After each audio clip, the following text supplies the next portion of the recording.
Hello mga madiskarte. For today's video, magluluto tayo ng pwedeng pang pulutan, pwede pang ulam, at pwede pang merienda. Kain po tayo.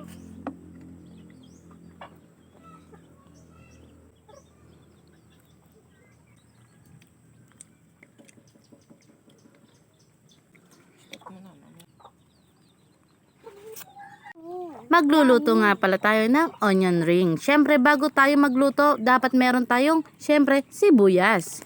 Bumili nga lang pala ako ng sibuyas, bali dalawang sibuyas ang binili ko, 30 pesos ang dalawa. Babaltan nga lang pala natin yung ating sibuyas, pagkabalat natin, saka natin hihiwain ng pabilog.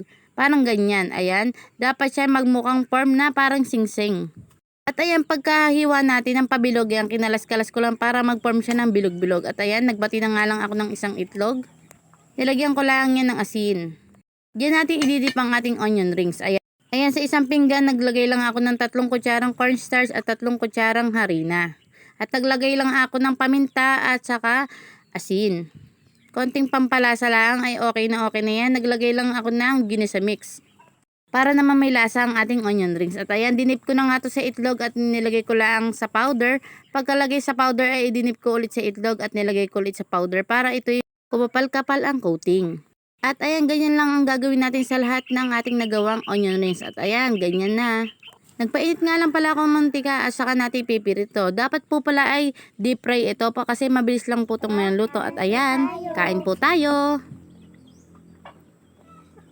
At ayan, tapos na tayo. Nakakakain ng aking mga kiddos. Sarap na sarap sila sa onion rings. Kung napanood mo ang video na to, i-comment mo naman kung taga saan ka at anong oras mo ito napanood. Pwedeng pang pulutan, pwedeng pang merienda, o kahit pang ulam ay pwedeng ito. Kahit mga kids ay kakain ito. At ayan, tingnan nyo naman yung dalawa. Kain na kain niya ng onion rings. Sarap na sarap sila. Talagang inuulam nila yun sa kanin, no? Salamat sa panonood!